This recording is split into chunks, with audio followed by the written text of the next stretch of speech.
me agrada que haya tanta gente interesada en el tema. Como dice la publicidad o la presentación que ha hecho CEFOCAP para esta pequeña conversación que quiero tener yo con ustedes, el tema a tratar va a ser posesión, propiedad y desalojo. No podría ser para los 45 o 60 minutos que yo voy a conversar con ustedes algo más amplio. Esos 45 minutos bien podrían ser solo para posesión y ni siquiera llegar al tratamiento legislativo de la posesión en nuestro Código Civil, sino quedarnos de repente en las teorías sobre la posesión. Esos 45 minutos o 60 minutos podrían ser solo para derecho de propiedad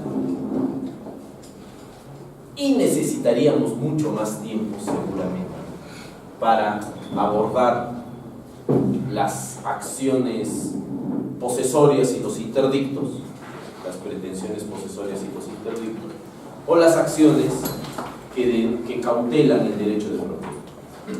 Pero vamos a tratar de hacer lo mejor que podemos, ¿no? Tratar de ser muy ordenados en la exposición para abarcar en tan poco tiempo estos tres temas que son temas complejos, que son temas problemáticos, tanto en su acercamiento doctrinario como en su tratamiento en la jurisprudencia nacional. La posesión, al igual que la propiedad, es un derecho real. Quiere decir, está regulado dentro del libro de derechos reales del Código Civil peruano del año 1984. Tiene una definición en el artículo 896 y dice: la posesión es el ejercicio de hecho de uno o más poderes inherentes a la propiedad. Esa es la definición del artículo 896 del Código Civil. La verdad es que esta definición no nos dice mucho. Si tú no haces un poco más de esfuerzo y revisas algún texto de derechos reales, revisas algún pronunciamiento jurisdiccional donde se haya discutido acerca de la posesión, es muy complicado que esta pequeña descripción de la posesión te sirva para entender qué es la posesión. Es el ejercicio de hecho de uno o más poderes inherentes a la propiedad.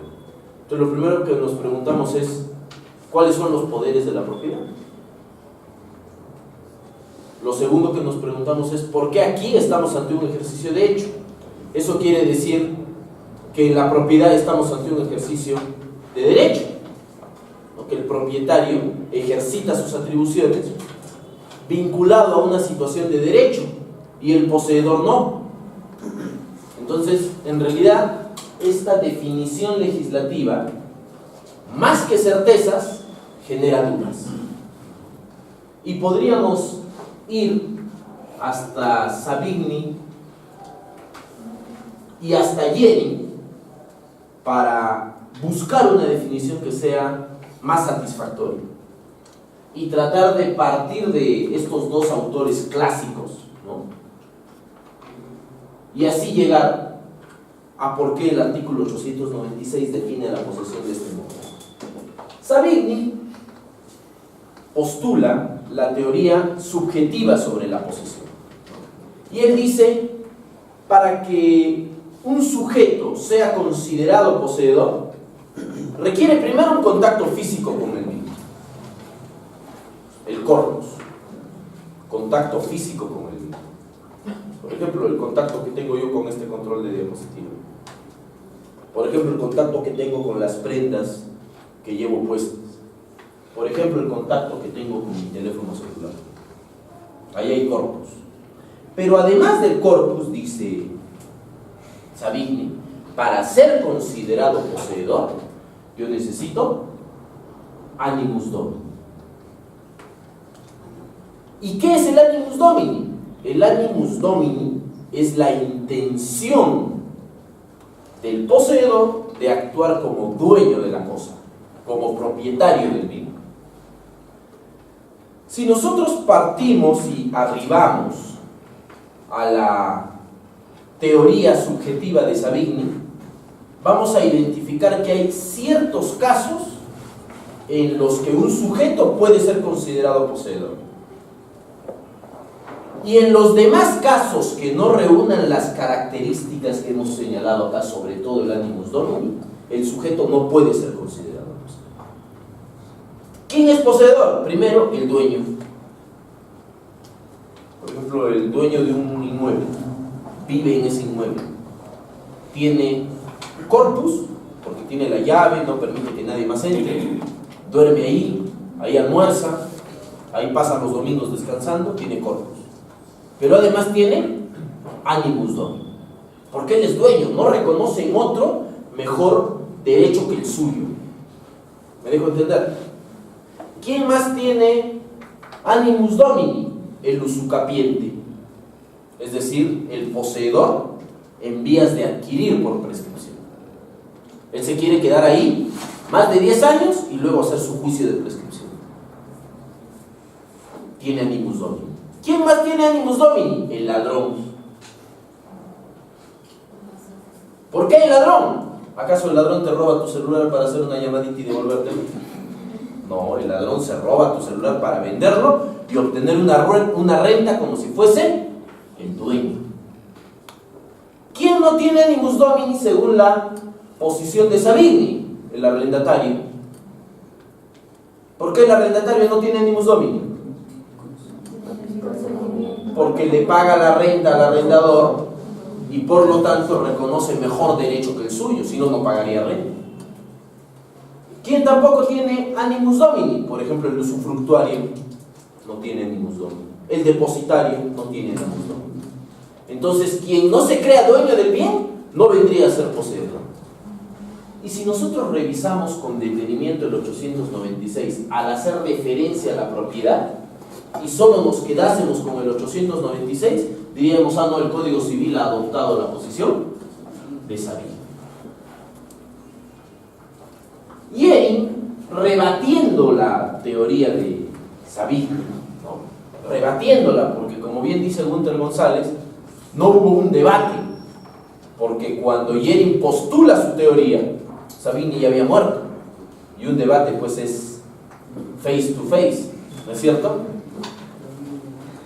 Jering dice que no hay, y bueno, para concluir acá, ¿no? El animus domini es necesario para considerar al sujeto poseedor. Y todos los demás casos que les he comentado, arrendamiento, usufructo, todos los demás casos, depósito, ¿qué serían? Serían de tentación, ¿no? Un simple detentador, no poseedor. ¿Ello qué implicancias tiene? Bueno, tiene implicancias bastante importantes. Una de ellas es que si tú no eres considerado poseedor, no tienes protección posesoria. Y por lo tanto, tú puedes desalojar a la fuerza sin acudir al Poder Judicial al arrendatario, porque no es poseedor. Al usufructuario, porque no es poseedor. ¿Me dejo entender? Entonces, si esta fuese la teoría, así estaría regulado en el Código Civil. Pero, luego aparece Jering, trata de refutar la teoría de Savigny y comienza a hablar de la voluntad de poseer. Él dice, entre la situación de detentación y la situación de posesión, no hay una diferencia que sea sustancial, según la posición de Savigny. Él, mirando la posición de Savigny, dice, ahí no hay diferencia. No hay algo que sea fundamental. Y pone énfasis en la ley, Jering. Y dice, quien va a diferenciar cuando estamos ante una situación de posesión y cuando estamos ante una situación de detentación, es una voluntad de poseer. ¿Por qué? Porque hay diferencia entre, por ejemplo, la posesión que ejerzo yo sobre este control de diapositivas, que yo no voy a dejar que nadie lo tome, que al terminar esta conversación yo me voy a ir con el control de diapositivas. hay una diferencia entre el contacto físico que tengo yo con este control, por una voluntad de poseer, o si yo se lo prestase a la señorita para que haga su exposición mañana, ella tendría una intención de excluirlos a todos ustedes del goce o del uso de este control. Y eso no la convertiría en dueña. Es más, reconocería mi derecho porque me lo tendría que devolver pasado mañana. Entonces, la relación física o el contacto físico no es lo particular. Sí la voluntad de poseer. ¿Y a qué me refiero? Todos nosotros, respecto a esta aula, a las carpetas en las que ustedes están sentados, al cañón multimedia que se está utilizando, a esta laptop o a este escritorio, bueno, no hay pizarra, no sé qué, menos mal que no hay pizarra. O supongamos si hubiese ahí una pizarra. Todos nosotros, yo por ejemplo con esta computadora tengo un contacto físico, la estoy utilizando, pero no tengo voluntad de poseer, porque yo no voy a salir del aula llevándome la computadora. ¿No? Por ejemplo, la persona que ingresa a un alojamiento, peor todavía si es por horas, ¿no? Ni siquiera va a pasar la noche por horas, ¿no? Esa persona tiene voluntad de poseer. Tú subes a un autobús o a un taxi, ¿hay contacto físico? ¿Hay voluntad de poseer? Entonces eso es una primera diferencia, la voluntad de poseer, para considerar una figura de detentación. Pero hay otros casos que van a ser considerados de tentación, porque aunque exista voluntad de poseer, la ley va a ser la diferencia. Más adelante vamos a ver cómo ha solucionado esta discusión doctrinaria nuestro Código Civil. Pero imagínense ustedes pues la época en la que Jeremy Savigny, o Savigny y Jeremy escribieron sus obras. La regulación no era tan exacta. Y ellos escribieron en base a lo que establecía o a cómo el derecho romano había sido recibido por los pueblos germanos. Entonces hay definitivamente todo un andar desde esto hasta lo que vamos a ver que finalmente ha sido regulado en nuestro Código Civil y en otros códigos civiles del mundo. ¿Por qué, a pesar de que en el artículo 896 se hace referencia a la propiedad, se puede afirmar con certeza que el Código Civil se acoge a la teoría de Jeremy por el artículo 905? ¿Y qué dice el 905? Diferencia entre la posesión inmediata y la posesión mediata. Y dice, es poseedor inmediato el poseedor temporal en virtud de un título. Corresponde la posesión inmediata a quien confirió el título. ¿Cuál es el ejemplo más sencillo de dar explicando este artículo? El arrendamiento. Entonces, se necesita animus domini según la legislación del Código Civil peruano de 1984. ¿Se necesita animus domini para ser considerado poseedor? No. ¿Por qué? Porque si se necesitase animus domini para ser considerado poseedor, no existiría la diferencia entre la posesión mediata y la posesión inmediata. Dice, la posesión inmediata es poseedor inmediato el poseedor temporal en virtud de un título. Yo alquilo una oficina por 6 meses. ¿Mi posesión es permanente? No, es temporal porque tiene un plazo. Y segundo, mi posesión no es autónoma, es una posesión derivada. ¿Por qué? Porque yo estoy en el bien en virtud del título. ¿Cuál es el título? El contrato de arrendamiento. Para Savigny, esta primera parte no implicaría la existencia y posesión. Pero nuestro Código Civil no sigue a Savigny. ¿A quién sigue?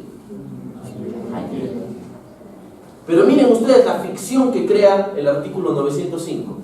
No solamente se considera poseedor al arrendatario que tiene el bien, también se considera poseedor al arrendador que no tiene el bien, de repente ni siquiera lo dejan entrar. Ya está para demandar desalojo porque no le pagan o porque se le ha dado al bien un uso distinto al que fue previsto en el contrato o porque se ha subarrendado sin autorización. Por cualquier supuesto, el arrendador ni siquiera puede acceder al bien. Aún así, el Código Civil lo considera un poseedor mediato, en virtud que confirió el título. Esta definición, que es la definición que hace el profesor Gunter González en este texto, la posesión precaria del año 2011, a mí me parece que es la definición dentro del tratamiento legal de la posesión en la doctrina peruana, me parece que es la definición más correcta. ¿Qué dice el profesor Gunter González? Dice, la posesión es la actuación del sujeto que denota un control autónomo y voluntario sobre algún bien. Actuación del sujeto que denota un control autónomo y voluntario. ¿Autónomo por qué? Porque no depende de otro.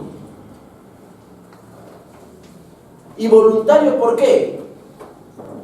Gunter dice que tú debes tener lo que mencionábamos antes, voluntad de posesión. Es autónomo y es voluntario. Por ejemplo, él menciona en su libro, ¿no?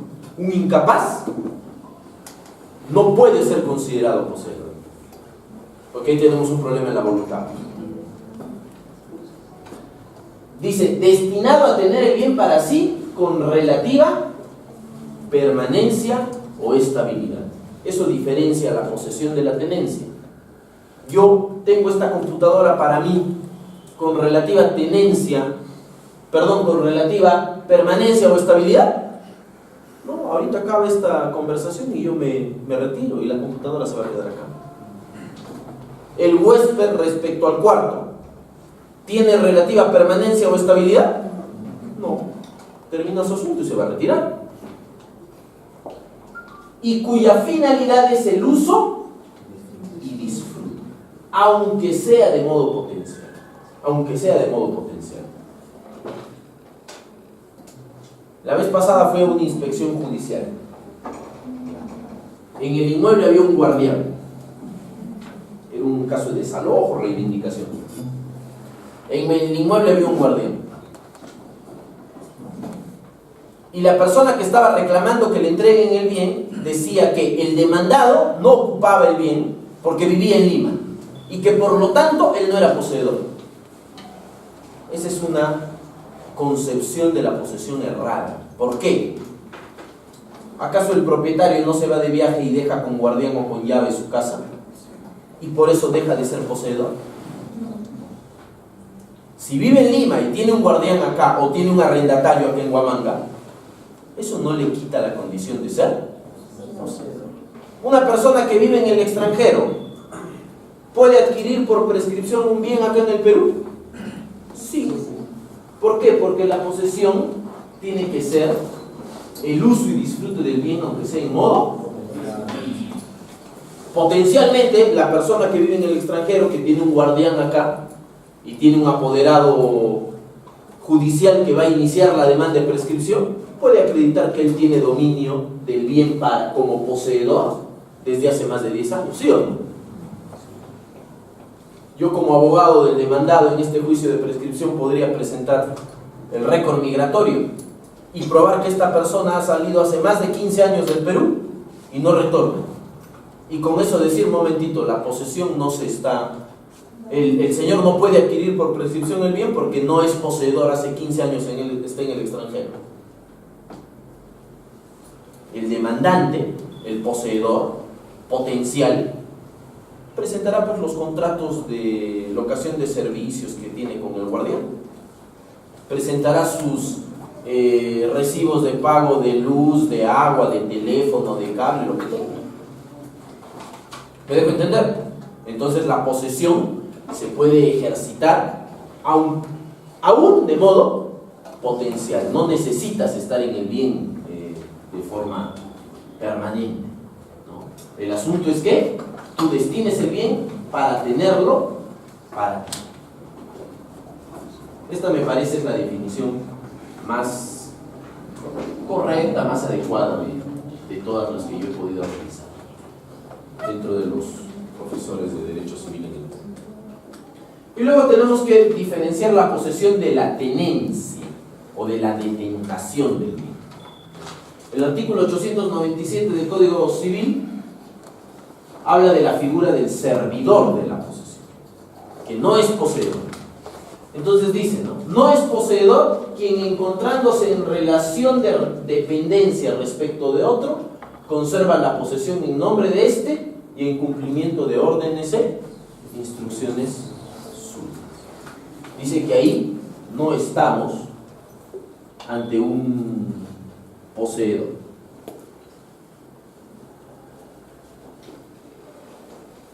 El servidor de la posesión. ¿Quién es el servidor de la posesión? El guardián.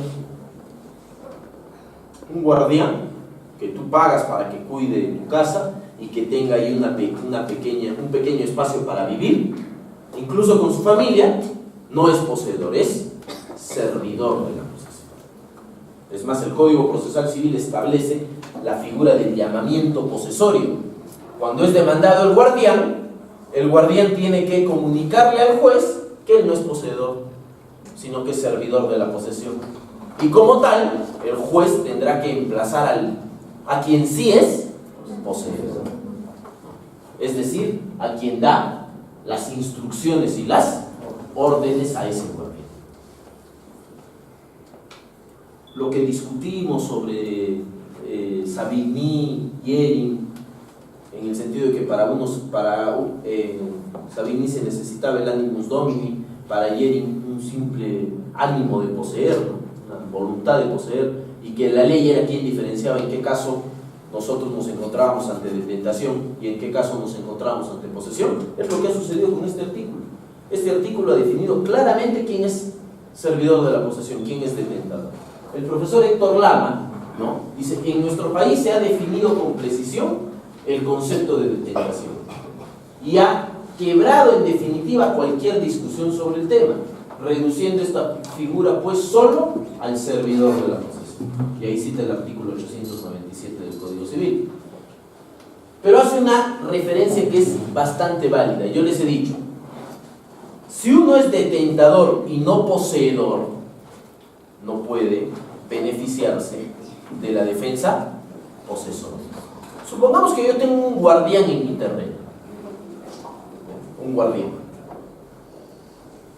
y va un grupo de personas para usurpar el terreno, para tomar la posesión del terreno por la fuerza y botar al guardián. ¿El guardián puede defenderse? Si nosotros no lo consideramos poseedor, él no podrá utilizar el mecanismo de defensa posesoria extrajudicial previsto en el artículo 920 del Código Civil, que dice que el poseedor puede repeler la fuerza que se emplee contra él o contra el bien y recuperarlo sin intervalo de tiempo. Si yo soy poseedor y alguien trata de despojarme de mi bien, como poseedor me defiendo. Y si en el forcejeo, en la pelea, en la trifulca, se fractura, se lesiona o incluso muere el invasor sin que yo haya superado los límites de la proporcionalidad, yo no soy responsable. Pero miren ustedes, si yo no considero al guardián poseedor, el guardián no puede defender el bien. O sea, el guardián, por las puras,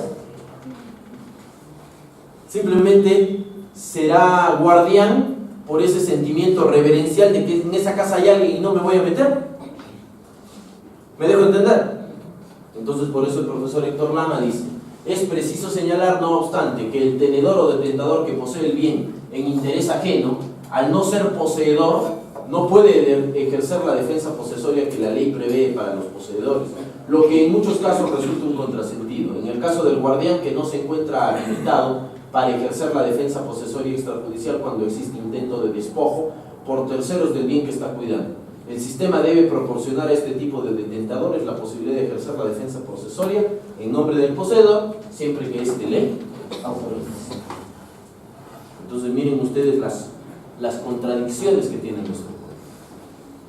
Tenemos contradicciones a nivel legislativo, tenemos contradicciones a nivel jurisprudencial, Y como vemos, el tema de la posesión es un tema discutible, ¿no? Hay quienes consideran que la posesión no debería estar considerada como un derecho real, porque es tan poseedor el dueño con título de propiedad inscrito como el usurpador que tiene más de un año en el bien. ¿Me dejo entender?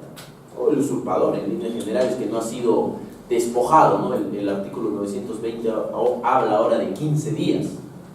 El artículo anterior, antes de ser modificado, ¿no? O el artículo 920 en su redacción original antes de ser modificado, hablaba simplemente sin intervalo de tiempo, que el poseedor puede recuperar el bien sin intervalo de tiempo.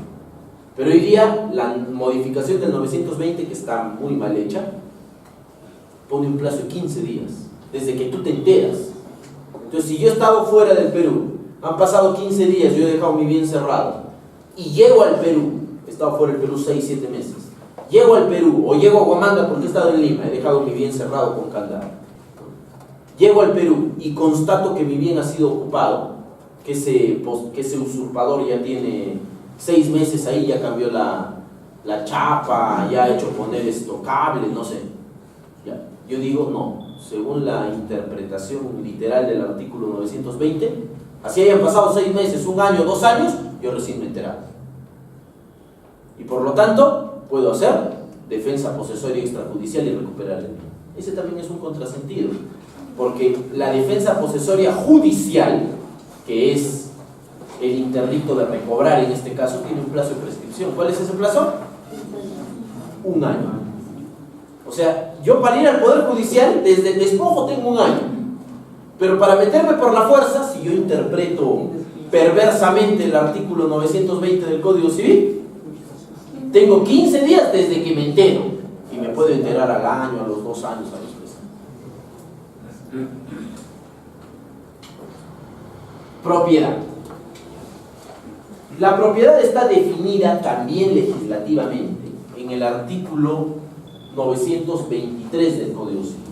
Y el artículo 923 dice que la propiedad es el poder jurídico. Miren ustedes, ya no habla de ejercicio de hecho, habla de poder jurídico, ¿no? Por eso hablamos del título de propiedad, porque el propietario, salvo el caso de la prescripción adquisitiva, ¿no?, que se puede formalizar acudiendo a un notario que haga un procedimiento de prescripción notarial o acudiendo a un juez a hacer una demanda de prescripción adquisitiva, se puede regularizar y tu título de propiedad será la sentencia que se inscribe en registros públicos.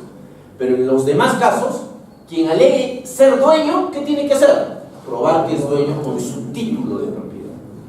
¿Título de propiedad es un contrato de compra-venta? Sí. ¿Título de propiedad es una resolución administrativa que me adjudica un bien que era del Estado? Sí. ¿Título de propiedad es la declaración intestada en el caso de que se aperture la sucesión? Sí. Entonces, la propiedad es el poder jurídico que permite usar, disfrutar, disponer y reivindicar. Primero tenemos usar, lo más sencillo de explicar, el uso del bien, ¿no? Tú tienes un carro, lo conduces, tienes una casa, vives en ella, tienes un teléfono, lo utilizas para llamar, es el uso, ¿no? Disfrutar es percibir los frutos que genera el bien, ¿ya? Tanto frutos como productos que generen. Ya sabemos que la diferencia entre unos y otros es que los frutos son provechos renovables y los productos son provechos no renovables. Por ejemplo, frutos. Tú tienes un árbol de manzana y todas las manzanas que da el árbol, un árbol de palto y todas las paltas que da el árbol son frutos naturales. Pero yo lo que tengo, o el Estado en este caso lo que tiene, es un yacimiento de hidrocarburos. Va a sacar gas o va a sacar petróleo. Eso en algún momento se va a acabar. Entonces el producto es un provecho no renovable. O tienes una mina de oro. Un día el oro se va a acabar. Cuando el socavón sea muy grande, quiere decir que el oro ya se está acabando. Y además tenemos la disposición. La disposición del bien viene a ser la enajenación, que es la venta, ¿ya? O es la donación del bien, ¿ya? Pero además es disposición del bien darlo en garantía. Si es un bien mueble, en garantía mobiliaria. Si es un buen inmueble, darlo en hipoteca o darlo en anticresis. Esa es la disposición. Y finalmente, estos son los medios de realización del derecho. Usar es realizar el derecho.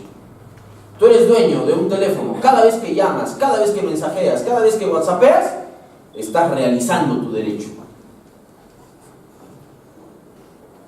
Por ejemplo, te quedaste sin plata, pero tienes minutos. ¿Qué cosa? Bueno, ahora ya no se ve porque de alguna manera hoy día todo el mundo tiene un saldito en su celular, ¿no? Casi todos. Pero antes era frecuente en las esquinas encontrar gente con celular ofreciendo llamadas. Por ejemplo, el dueño de ese celular lo puede usar, pero en este caso está generando una renta, está generando un fruto de naturaleza civil. Un sol ha llamado, un minuto. Bueno, ahí ese sol es del dueño. Eso es percibir frutos. Y disponer. Yo tengo un celular y se lo regalo a mi mejor amigo. Estoy disponiendo, estoy transfiriendo la propiedad a título gratuito en este caso.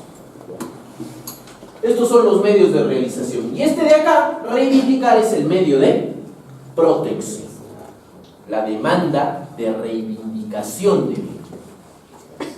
Dice, coloquialmente se define a la reivindicación como la pretensión del propietario no poseedor contra el poseedor no propietario. O sea, el propietario que no tiene el dominio del bien, el dominio físico, que es la posesión, contra el poseedor que tiene el bien, pero que no tiene derecho. ¿Ya? La norma dice poseedor no propietario, la definición coloquial dice poseedor no propietario, pero podría ser que sea poseedor arrendatario con contrato vigente. Entonces la reivindicación no va a prosperar. ¿Me entienden? Yo puedo demandar la reivindicación, pero que el demandado no sea dueño no implica que yo voy a ganar, porque él no me tiene que acreditar el derecho sobre el bien como dueño. Puede acreditarme otro tipo de derecho, en este caso un arrendamiento, un usufructo. O lo que sucede con la pretensión declarativa de propiedad, que tanto demandante como demandado alegan y ostentan un supuesto título de propiedad sobre el bien, en cuyo caso el juez lo que hace es declarar cuál de los dos es el dueño.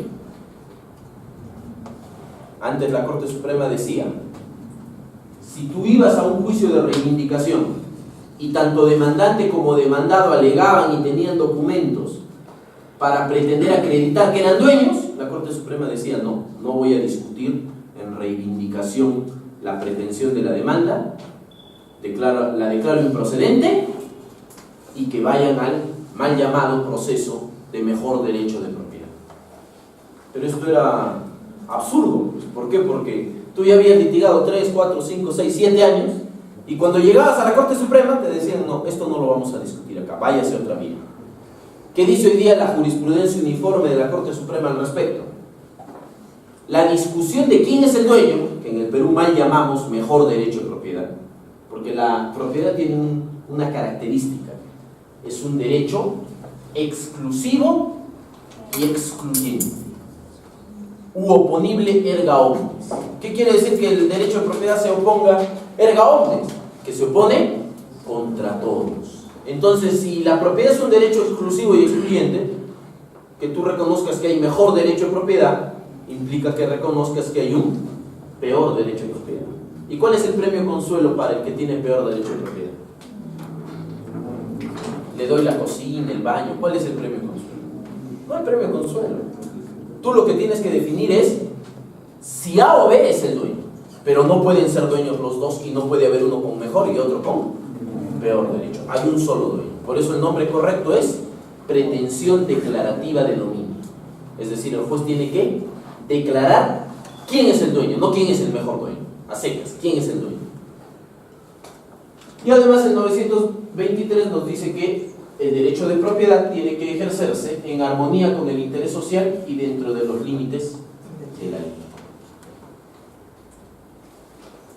El Tribunal Constitucional tiene algunas sentencias en las que se refiere al derecho de propiedad, considerando el derecho de propiedad un derecho de rango constitucional.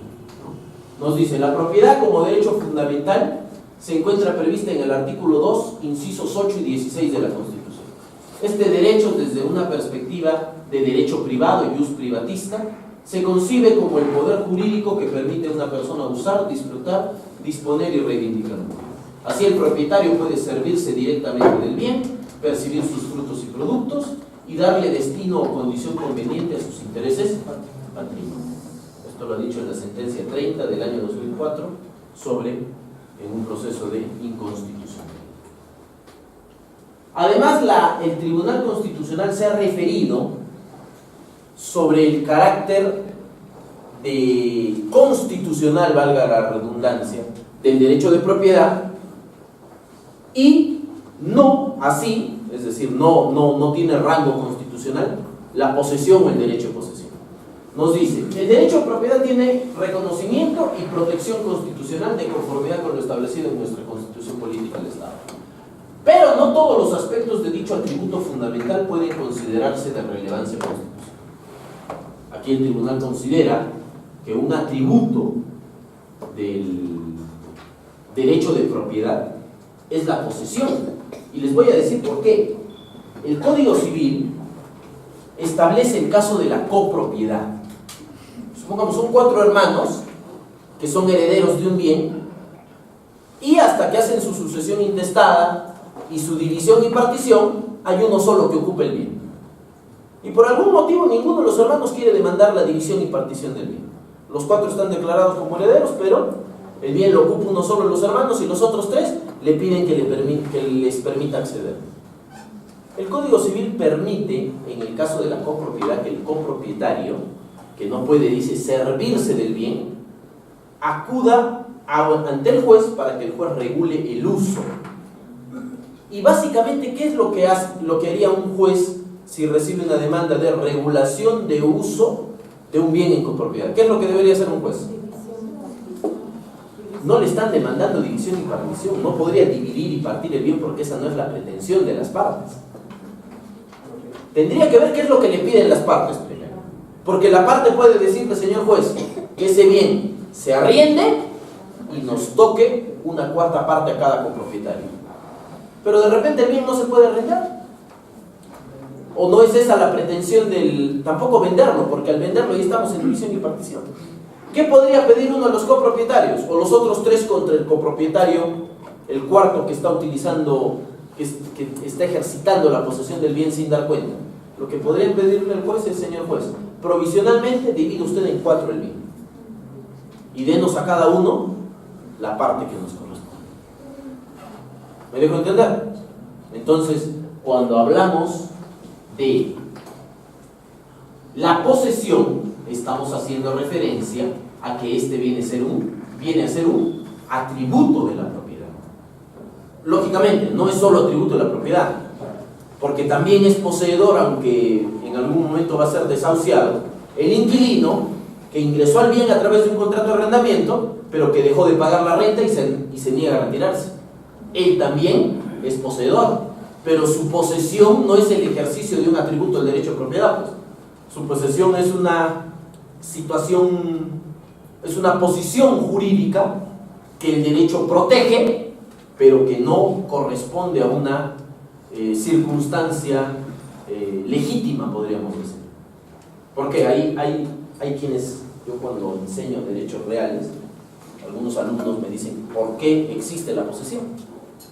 Porque la posesión básicamente lo que permite, ¿no?, es que un sujeto tome posesión de un bien, ocupe un bien, válidamente a través de un contrato de arrendamiento, deje de pagar, deteriore el bien y el propietario no lo pueda sacar porque tiene que acudir a un proceso judicial. Entonces, ¿por qué protegemos circunstancias en las que el que obra de mala fe recibe un tipo de tutela del derecho? ¿Por qué creen ustedes que es eso? Lo que yo digo es que el derecho, la posesión existe y es protegida, incluso sin corresponder a una situación de derecho, porque el derecho no puede barbarizarse para combatir la barbarie. ¿Qué quiere decir? El derecho tiene que dar instrumentos dentro del mundo civilizado para que las pretensiones sean atendidas a través de la heterocomposición, con la presencia del juez, del tercero imparcial. Porque si yo le diese rienda suelta a los arrendadores para que desalojen a sus arrendatarios, es cierto que en algunos casos habría arrendatarios que no pagan la renta, que deterioran el bien, que le dan una finalidad distinta a la establecida en el contrato, que serían desalojados. Pero también si yo quiero recuperar mi bien antes de tiempo, también estaría habilitado ¿para qué? Para sacar a un arrendador que paga puntual, a un arrendatario que paga puntual. Y eso el derecho no lo puede permitir. Dice por ahí algún dicho, ¿no? Popular, que en materia jurídica, sobre todo en materia de administración de justicia, un hierro vale mil confirmaciones, 1000 aciertos. Un error vale 1000 aciertos. Por ejemplo, que tú condenes a un inocente a pena de muerte. Esa persona muerta, esa persona que ha perdido la vida a través del procedimiento judicial siendo ejecutada por una disposición judicial, esa persona vale mil confirmaciones de inocentes o de culpables. Entonces, por eso es que el derecho reconoce circunstancias que a simple vista parecerían injustas, pero tienen una justificación. Entonces dice, en el caso de que no todos los atributos de la propiedad tienen rango constitucional, ¿no? Es esto último lo que sucede con la posesión, que no obstante configurarse como un elemento que integra la propiedad, no pertenece a su núcleo duro o contenido esencial, careciendo de protección en sede constitucional. ¿Qué quiere decir? Si tú vas a cuestionar a través de un amparo la afectación de tu derecho de propiedad, puede que la demanda proceda y sea fundada, pero en ningún caso puedes acudir al proceso judicial para tratar de recuperar la posesión, porque la posesión no forma parte del núcleo duro del derecho constitucional y no está dentro del texto constitucional. Pasamos al desalojo y ya terminando, dígame. ¿Un arrendatario se podría declararse de repente en poseedor precario? Ahorita vamos a ir. El desalojo. El desalojo tiene una pequeña referencia, una definición de 3 párrafos en el artículo 585 del Código de Justicia. ¿Qué dice? La restitución de un predio se tramita con arreglo a lo dispuesto para el proceso sumarísimo y las precisiones indicadas en este subcapítulo. Miren ustedes, si yo quiero discutir la propiedad sobre un bien, donde necesariamente tengo que acreditar la existencia de un título de propiedad, esa discusión se hace en el proceso plenario, en el más largo de los procesos civiles.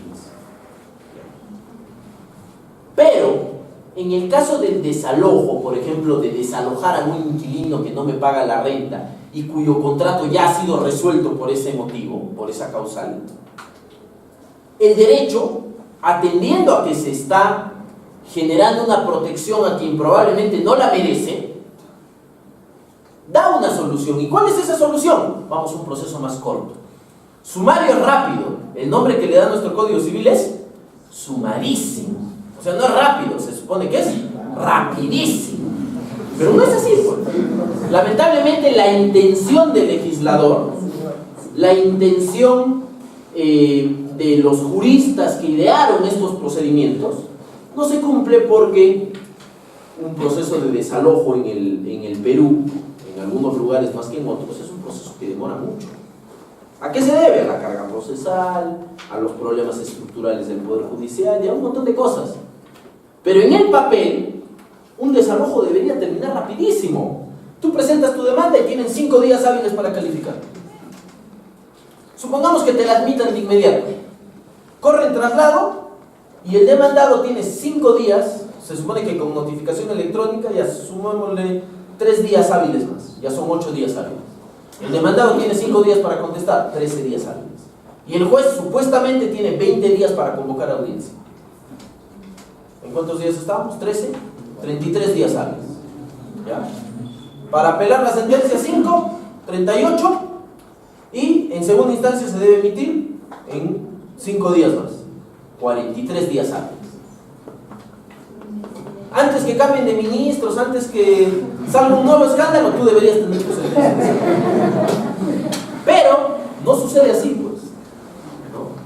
Probablemente en Lima, por ejemplo, si tú te duermes y no vas a hablar con el juez, no haces tu queja verbal, tu demanda te la pueden calificar en los 365 días naturales del año. ¿Me dejo entender? Ya. Entonces el desalojo se tramita como proceso sumarísimo. Dice, procede a decisión del demandante acumular al desalojo la pretensión de pago de arriendo cuando el desalojo se fundamenta en dicha causal. Si no opta por la acumulación, podrá ser efectivo el cobro de los arriendos en el proceso ejecutivo de acuerdo a su naturaleza. Entonces ahí tenemos una regla que ya nos está diciendo algo. Que hay un desalojo por falta de pago. Cuando yo tengo un arrendatario que no me paga la renta, que no paga la merced conductiva, según el Código Civil, si la renta es mensual, yo tengo que esperar sin que él pague 2 meses más 15 días. Y transcurridos 2 meses más 15 días, el contrato queda resuelto en pleno derecho.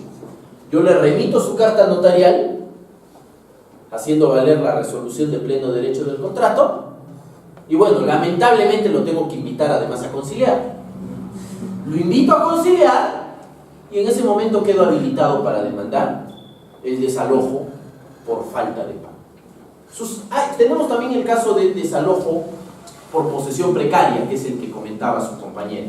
¿Ya? El artículo 911 dice que la posesión precaria es la que se ejerce sin título o cuando el que se tenía ha fenecido. Y sobre la posesión precaria hay una gran discusión. El profesor Gunter González dice que hay que volver a las raíces romanas de la posesión precaria como una posesión graciosa en virtud de la liberalidad del dueño.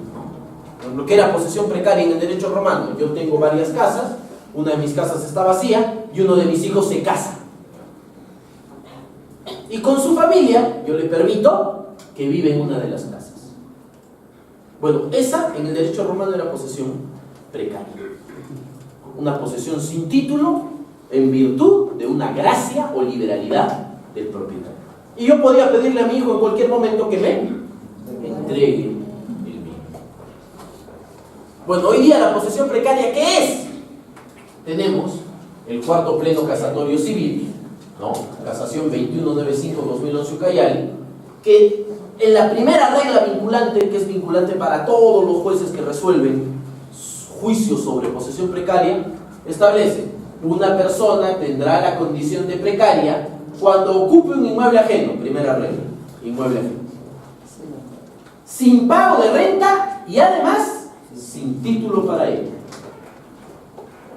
o cuando dicho título no genere ningún efecto de protección para quien lo ostente. Por ejemplo, los casos de la mafia orellana. Te nombraron un falso representante, ese falso representante vendió el bien y tú puedes probar que hay connivencia entre el falso representante y quien vendió el bien, y que además hay un fraude porque el poder nunca lo otorgaste tú a favor del representante. Entonces ahí ese título no genera ningún efecto de protección. Dice además por haberse extinguido. Por ejemplo, un contrato resuelto. Yo compré un bien pero no pagué las cuotas y me resolvieron el contrato. Según el cuarto pleno casatorio civil, ese comprador cuyo contrato ha sido resuelto viene a ser poseedor Lo mismo el caso del arrendatario cuyo contrato de arrendamiento ha sido resuelto también por falta de pago. 2 dice, cuando se hace alusión a la carencia de título o al fenecimiento del mismo, no se está refiriendo al documento que haga alusión exclusiva al título de propiedad, sino a cualquier acto jurídico que le autorice a la parte demandada a ejercer la posesión del bien, puesto que el derecho en disputa no es el de propiedad, sino el de posesión.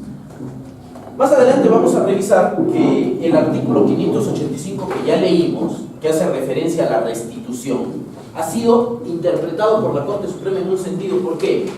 Porque hay una posición del profesor Gunter González que dice que la restitución del bien es la devolución, y que para que haya devolución primero tiene que haber habido ¿qué cosa?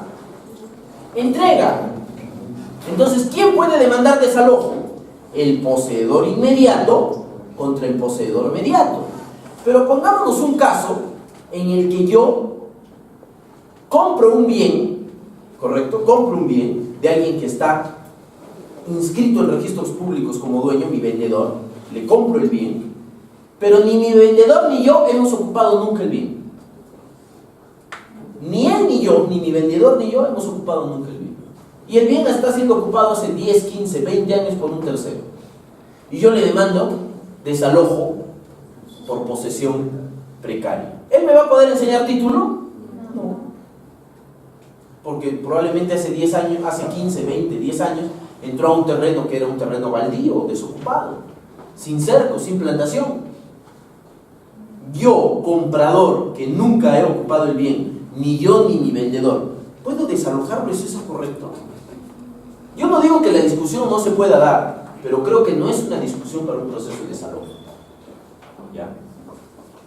Entonces, no está bien que se haya interpretado para mí el artículo 585 en el sentido de que se haya interpretado la restitución, dice, como la entrega de la posesión que protege el 911, para garantizar al sujeto a quien corresponde dicho derecho ejercer pleno disfrute del mismo. Yo no estoy de acuerdo con que todas las pretensiones se tramiten en el proceso sumarísimo como un desalojo. No me parece que sea saludable, ¿no? En todo caso, si ese señor que compró un bien que estaba siendo ocupado por un tercero quiere recuperarlo, que no vaya al desalojo, que es un proceso que termina en el papel en poco tiempo, que vaya al proceso plenario. ¿A demandar qué cosa? Reivindicación, donde él puede probar su derecho a propiedad. Porque aquí no está en disputa el derecho de propiedad, sino la posesión o la posesión, que es fácilmente acreditable como derecho. ¿Y cuándo es fácilmente acreditable?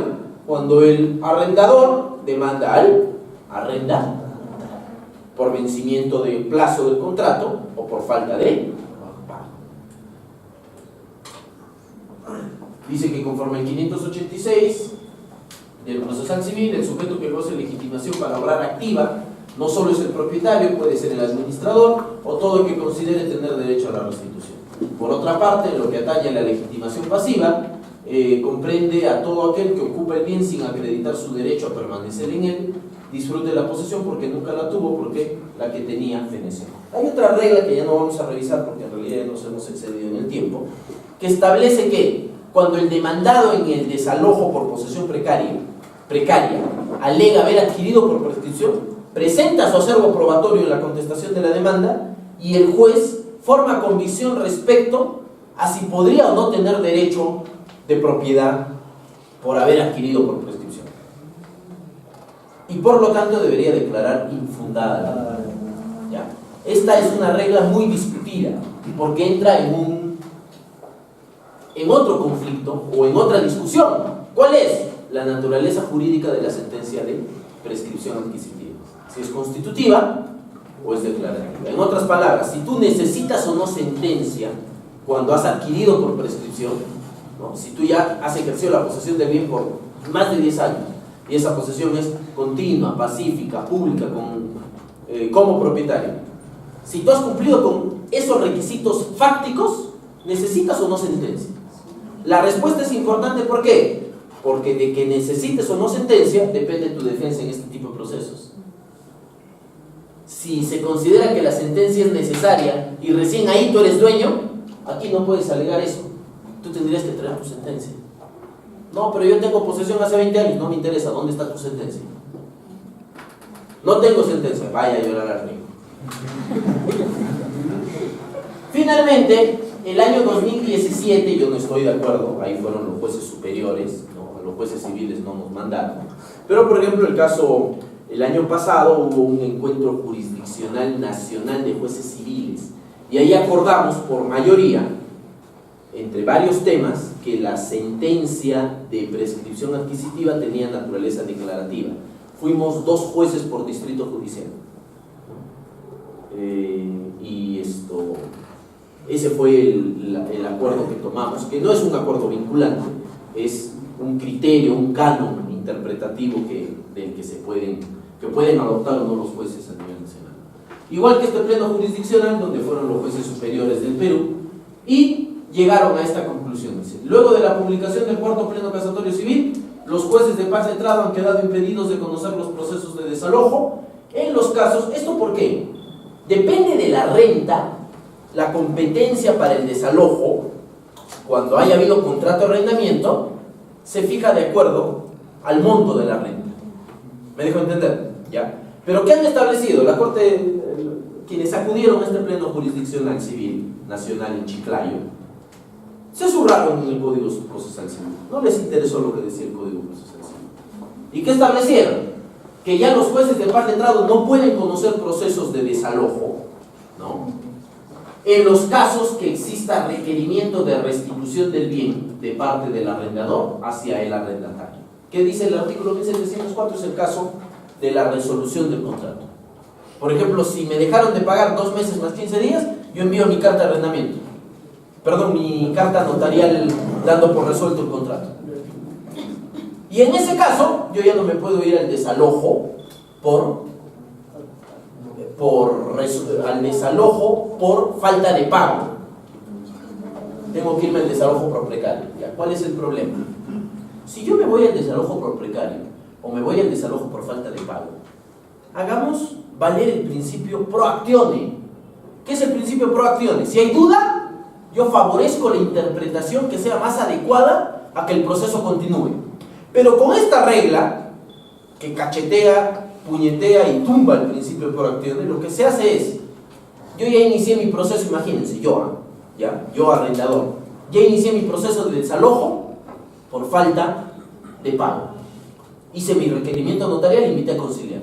Y según la renta, tiene que ir a un juzgado de paz letrado. Este pronunciamiento lo que dice es no. El juez, el proceso ya está iniciado. Y está para sentencia. Y el juez en la sentencia dice, no, mira, me he dado cuenta que según este pleno nacional jurisdiccional civil, yo no era competente. Así que declaro nulo todo lo actuado, declaro mi incompetencia y remito al juzgado civil para que la demanda se adecue a una de desalojo por posesión precaria. Eso es una estupidez. ¿Me dejo entender? Ya, es una estupidez. ¿Qué era lo correcto? Lo correcto es que si el Código Civil permite, como ya hemos visto en el 585, que tú elijas libremente, incluso tú puedes elegir solamente la restitución del bien a través del desalojo por falta de pago y luego cobras. Como garantía, ¿a quién? Al demandante, al arrendador. Pero esta regla de acá lo que hace es derogar en la práctica el artículo 585 y otros más del Código de Proceso Civil, obviamente con lo que yo no estoy de acuerdo. ¿Qué necesitamos? Conclusión: uniformizar la jurisprudencia sobre desalojo en sus diversos tipos: falta de pago, vencimiento de contrato, desalojo por posesión precaria, a fin de hacer más predictible la justicia sobre este tema. Si tienen alguna pregunta, dígame. Doctor, disculpe, en este caso, el cuarto pleno casatorio, en esencia, ¿qué es lo que busca proteger? El cuarto pleno casatorio civil, hay más reglas. Si yo hubiese explicado una por una las reglas, Esto seguramente saldremos acá a medianoche, pero hay más reglas y lo que busca es dar luces respecto a qué es el poseedor precario y de algunos casos específicos en los que nos encontramos ante supuestos de posesión precaria. También nos dice qué cosas no se discuten en el proceso de desalojo por posesión precaria, pero las definiciones que hemos visto son definiciones gaseosas, ¿no? Y no resuelven algo que es importante, y es que el proceso de desalojo es un proceso sumarísimo, rápido, en el que no se puede discutir todo. Incluso a través del 9º pleno se modifica el 4º, indicando que cuando el juez advierta la nulidad manifiesta de un título, puede, aunque no declare creo que sí, la verdad no recuerdo ahorita el detalle, no lo he revisado, pero creo que puede declarar la nulidad del título. O sea, en el desalojo declara la nulidad de un acto jurídico. Entonces, son reglas demasiado gaseosas, contradictorias. Eso no es jurisprudencia vinculante, ¿no? Y lamentablemente, pues, los 10 plenos casatorios civiles en el Perú muy poco ayudan a los jueces. ¿Otra pregunta? Bueno, en todo caso yo les hará. Díganme. Profesor, ¿nos podría hablar sobre la iniciativa de ley que ha aprobado la Comisión de Justicia en el Congreso? Sobre el desalojo, profesor, que se va cuando el arrendatario no paga 2 meses, mediante carta notarial que le va a desalojar. Mira, entiendo, hace unos años se aprobó una modificación, ¿no?, para incluir la cláusula de allanamiento en los contratos de arrendamiento. ¿Y qué implicaba? Cuando tú no tienes cláusula de allanamiento, tienes que ir al proceso sumarísimo de mandar el desalojo. Cuando tienes cláusula de allanamiento, tienes que ir al proceso único de ejecución y tu contrato se vuelve un título ejecutivo con una letra de cambio. Yo les digo por experiencia, aunque el proceso único de ejecución es un poco más rápido, también es ir al Poder Judicial. Te saltas la conciliación, sí, pero también demora. No hay audiencias, sí, pero igual vas al Poder Judicial, ¿no? Ahora, hay mecanismos que dicen, tú envías la carta de arrendamiento y te vas a la policía, y con la policía desalojas. De repente de eso es la propuesta que tú me hablas, la verdad no estoy al tanto, ¿ya? De repente de eso es la propuesta que tú me hablas. Pero en el Perú han entrado a mafias hasta los notarios. Yo no sé qué tanta seguridad haya de acudir a la policía por un arrendador que les va... Eso sucede en los lanzamientos. Cuando uno va a hacer un lanzamiento, depende de la parte cuántos policías trae. ¿Qué apoyo le da la policía? No. Dígame. Doctor, ¿cuál sería la diferencia entre reivindicación y el proceso de desalojo? Mira, la reivindicación protege el derecho de propiedad. Quien gana una reivindicación o una demanda de reivindicación ha acreditado y aprobado que es dueño, incluso venciendo en el mismo juicio la alegación del demandado de que también es dueño. Es un proceso por eso, porque donde se discute el derecho de propiedad y se tiene que probar, plenario, que en el Perú conocemos como proceso de conocimiento. Porque imagínese, doctor, que está interponiendo una demanda por reivindicación, pero la otra parte, a la paralela, ya está interponiendo un proceso por prescripción adquisitiva. Ya, lo que yo creo es que, en este caso, esa es mi opinión, en este caso debería relajarse la regla de que las pretensiones tienen que ser tramitables en la misma vía procedimental, ¿no?, para que la prescripción adquisitiva pueda ser propuesta o postulada en vía de contradicción como reconvención. En ese caso, el juez está en la obligación de zanjar el asunto, porque ¿para qué tú vas al Poder Judicial? ¿Qué dice el artículo 3 del título preliminar del Código Civil? ¿Cuál es la finalidad concreta del proceso? Eliminar una incertidumbre jurídica. ¿De qué me sirve a mí, por una regla formal, decirte, no, mira, yo acá voy a resolver la reivindicación, vete a otro juicio a pelear la prescripción adquisitiva? No, todo en el mismo juicio. Y el que prueba que es dueño, o por prescripción, o porque ha comprado el bien y no lo vence el prescribiente, eso sea declarado en el mismo juicio. Esa es mi opinión. ¿Ya? Pero además, mi opinión también es, así tú no demandes la prescripción, nunca. si tú pruebas en la reivindicación que tienes la posesión del bien más de 10 años, o 5 años si tienes justo título y buena fe, y que tu posesión es continua, pacífica, pública y como dueño, de ninguna manera el juez te puede ordenar restituir. Porque la prescripción adquisitiva es que una circunstancia de hecho se convierte en una circunstancia de derecho. Y el artículo 952 del Código Civil es claro y dice: el poseedor puede demandar, no te obliga a demandar. Entonces mi opinión es que el prescribiente vence a todos. Incluso, pienso yo, el prescribiente con derecho ganado debe vencer incluso al acreedor hipotecario. O sea, hay una persona que está inscrita como propietario de un bien, ¿correcto? Y hay un prescribiente, ¿ya? Se inicia el proceso de ejecución y el prescribiente alega que ya adquirió por prescripción, ¿no? Tendría que iniciar un proceso judicial. Eso no se va a discutir, ojo, en el proceso único de ejecución, pero él podría iniciar su propio proceso de prescripción y solicitar que se suspenda la ejecución. Pero eso depende, lógico, del juez de la prescripción. Es mi opinión. Un caso concreto. Hay 4 herederos.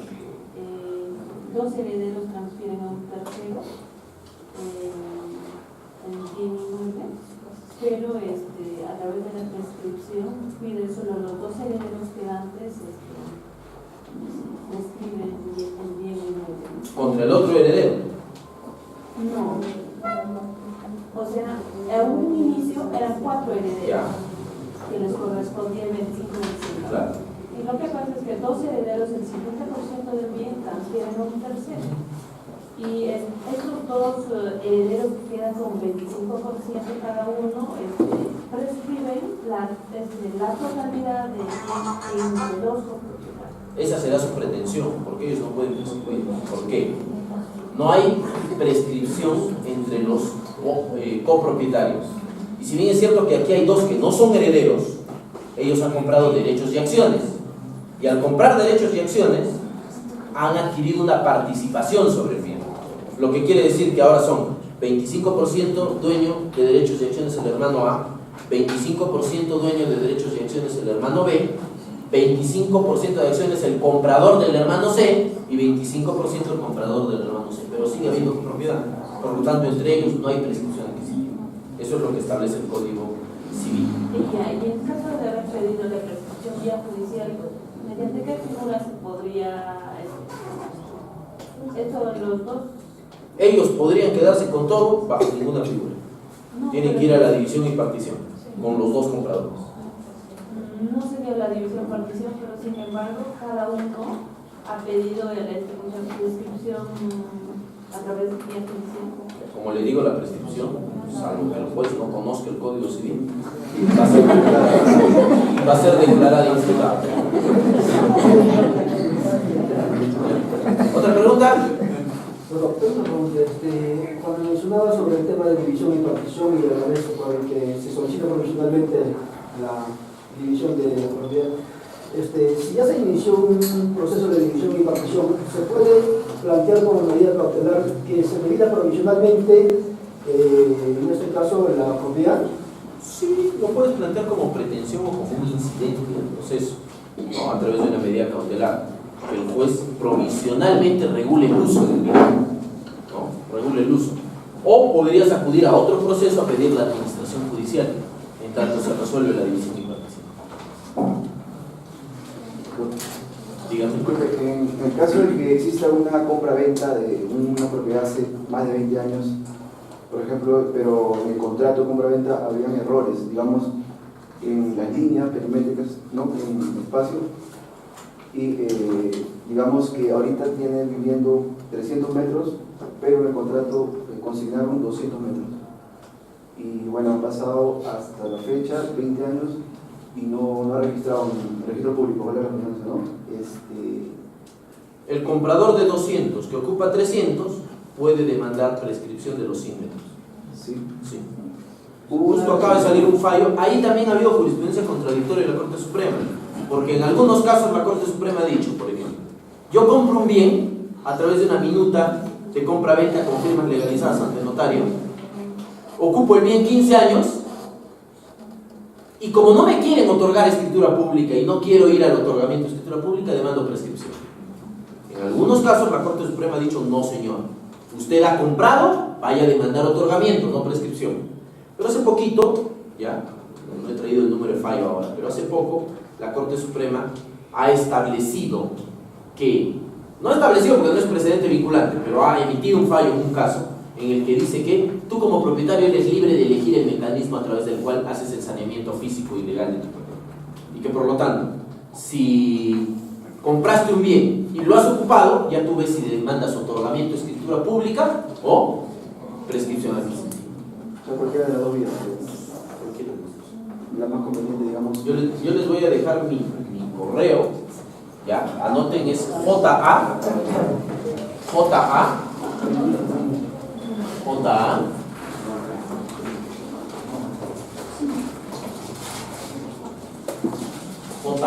mi apellido, Beraú, 8@gmail.com. No es para consultas, por si acaso, es para cualquier cosa que hemos conversado acá, como el caso del caballero, que yo le puedo hacer llegar esa resolución, ¿ya? Pero no es doctor, me puede revisar mi trabajo que voy a presentar.